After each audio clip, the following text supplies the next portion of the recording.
Welcome back. आज के इस वीडियो में हम क्वेश्चन सोल्व करने वाले हैं और इसमें एक नई कंडीशन हमारे पास आ गई है कि अगर आपके पास किसी भी मैट्रिक्स में एक अननोन है मींस एक वेरिएबल है, जैसा कि इसमें एक्स यहाँ पे है और इसमें एक्स इधर मौजूद है और यहाँ पे इस मैट्रिक्स में एक्स इधर मौजूद है, तो इसको किसी मैट्रिक्स के अंदर किस तरह हम फाइंड आउट कर सकते हैं। तो इसका एक बेहतरीन तरीका ये भी है कि अगर आपको बता दिया जाए कि मैट्रिक्स सिंगुलर है, ठीक है। मैंने कहा था कि सिंगुलर मैट्रिक्स के अपनी जगह पे अपने फ़वाइद होते हैं, अपने यूज़ेज़ हैं और इसी तरह नॉन सिंगुलर मैट्रिक्स के अपने यूज़ेज़ हैं। तो सिंगुलर का एक बेहतरीन यूज़ ये भी है, मैंने बता दिया आपको कि अगर किसी मैट्रिक्स के अंदर अननोन है या कोई वेरिएबल है, उसको फाइंड आउट करने का बेहतरीन तरीका ये है कि अगर वो आपको बता दिया, आप चेक करें कि अगर मैट्रिक्स सिंगुलर है यानी इसका डिटर्मिनेंट 0 है, तो आप अननोन कैसे फाइंड करेंगे। तो बेहतरीन तरीका है ये, बेहतरीन एक इसका यूज़ है, ठीक है। तो सबसे पहले हम इसको सॉल्व करते हैं यहाँ पे, ठीक है। हम ऐसा करते हैं, यहाँ पे लिखते हैं वी हैव, ठीक है। यहाँ पे हम लिखते हैं कि वी हैव, हमारे पास मैट्रिक्स क्या है, हमारे पास मैट्रिक्स ये है, हम यहाँ पे लिख लेते हैं 4 5 8 एंड एक्स यहाँ पे। फिर यहाँ पे कंडीशन इन्होंने बताया है कि आप चेक करें कि अगर आप ये फाइंड आउट करें, अगर फॉलोइंग मैट्रिसेस सिंगुलर हैं तो फिर आप एक्स मालूम करें। हम लिखेंगे सिंस, क्योंकि ये कंडीशन गिवन है, सिंस द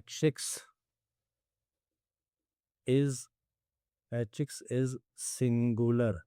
सिंगुलर का हमने सीखा था कि जो है डिटर्मिनेंट जो है वो जीरो के बराबर है, तो इस मैट्रिक्स का डिटर्मिनेंट हम लिखते हैं 4 5 8 और एक्स। तो ये क्या है, ये जीरो के बराबर है, क्योंकि सिंगुलर खुद कह रहा है कि मेरा डिटर्मिनेंट जो है वो जीरो है। मैं सिंगुलर हूँ तो लिहाजा मेरा डिटर्मिनेंट जीरो है, ये कंडीशन में गिवन है, ठीक है। तो इसका डिटर्मिनेंट हम फाइंड आउट करते हैं। 4 इंटू एक्स, ये आ जाएगा 4x, फिर माइनस 8 5 40 आ जाएगा इक्वल टू जीरो।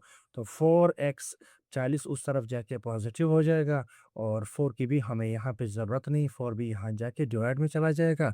तो x इज इक्वल टू 10 हमारे पास आ जाएगा। x अननोन था, वो हमें इधर मालूम हो गया, ठीक है। ये फ़ायदा है, डिटर्मिनेंट अगर सिंगुलर है, मैट्रिक्स अगर सिंगुलर है तो उसके अंदर अननोन फाइंड करने का तरीका बहुत आसान है। तो इसी तरह हम इसको फाइंड आउट करते हैं। हमारे पास वी हैव, हमारे पास चूंकि मैट्रिक्स गिवन है, वी हैव मैट्रिक्स हमारे पास क्या है, x 3 6 एंड 9। फिर यहाँ पे लिखेंगे since the matrix is singular. क्या मतलब हुआ सिंगुलर? सिंगुलर का ये मतलब है कि इस मैट्रिक्स का डिटर्मिनेंट जीरो के बराबर है, ठीक है। तो हम लिखते हैं, इसको डिटर्मिनेंट के फॉर्म में लिखते हैं और फिर आगे लिखते हैं कि इसका डिटर्मिनेंट जो है जीरो है, ठीक है।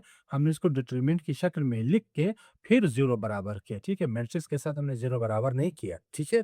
डिटर्मिनेंट की शक्ल में लिख के हमने मैट्रिक्स डिटर्मिनेंट जीरो के बराबर किया। अब इसका डिटर्मिनेंट मालूम करेंगे, तो हम जो लीडिंग डायगोनल है, पहले इन दो एंट्रीज को हम मल्टीप्लाई करेंगे तो ये आ जाएगा 9x, फिर माइनस लगा के फिर हम सेकेंडरी डायगोनल के एंट्रीज को हम मल्टीप्लाई करेंगे तो ये 18 आ जाएगा 9x प्लस 18 और x is equal to 18 upon 9, x is equal to 2। तो ये भी अननोन फाइंड आउट हो गया, ठीक है। बहुत ही आसान है, इसमें कोई कंफ्यूजन नहीं है। तो सिंगुलर का एक बेहतरीन फ़ायदा ये भी है। तो यहाँ पे हम देखते हैं सोल्यूशन, ठीक है।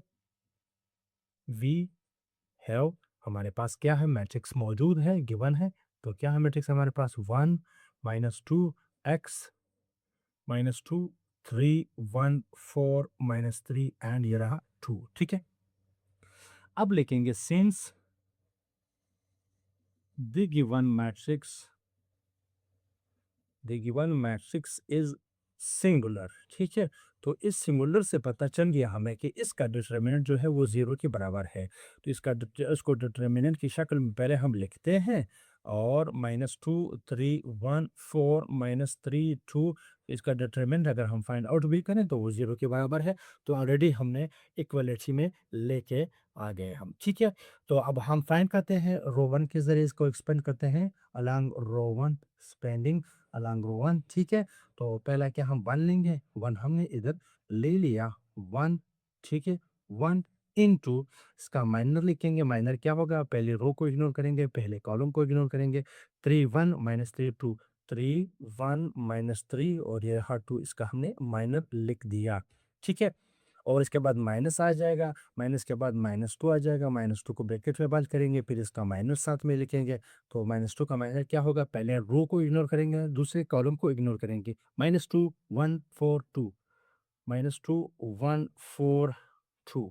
ठीक है? इसके बाद प्लस एक्स लिखेंगे। ठीक है? क्योंकि तीसरी एंट्री जो है इस रो में एक्स है, तो अब एक्स का माइनर क्या होगा? इस रो और इस कॉलम को इग्नोर करेंगे तो ये माइनर होगा -2 3 -2 और 3 साथ में 4 -3 4 -3, इसका हो गया माइनर। और इक्वल टू आगे जाके 0 हम लिख देंगे क्योंकि इसका डिटरमिनेंट ऑलरेडी 0 है। क्यों? क्योंकि खुद क्वेश्चन में गिवन है कि मैट्रिक्स सिंगुलर है। तो 1 को लिखने की ज़रूरत नहीं है क्योंकि 1 मल्टीप्लाई हो रहा है, पॉजिटिव है। तो यहाँ पे 2/2 का डिटरमिनेंट है मैट्रिक्स से, हम इसका क्या करेंगे? डिटरमिनेंट निकालेंगे। 3 2 ज़ा 6 और माइनस ये है -4, माइनस माइनस प्लस 3 1 ज़ा 3 आ जाएगा। माइनस माइनस प्लस 2 इंटू 2 2 ज़ा 4, क्योंकि माइनस है तो माइनस इधर आ जाएगा। फिर -4 1 ज़ा 4 आ गया। ठीक है? फिर प्लस एक्स आ जाएगा, फिर इसका डिटरमिनेंट माइनस माइनस प्लस 2 3 ज़ा 6 -4 3 ज़ा 12 इधर आ गया इक्वल टू 0।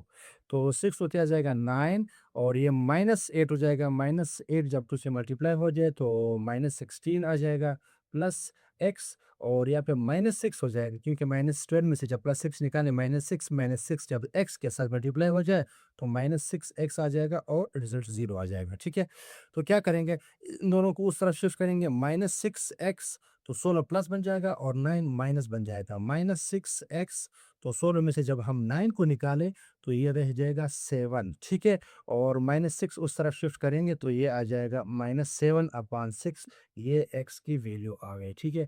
तो इंतहाई आसान है, इनमें कोई कन्फ्यूजन नहीं है। इसी तरह हम आगे जाके यूसेज पढ़ेंगे सिमिलर मैट्रिसेस के भी और नॉन सिमिलर मैट्रिसेस के भी। ठीक है?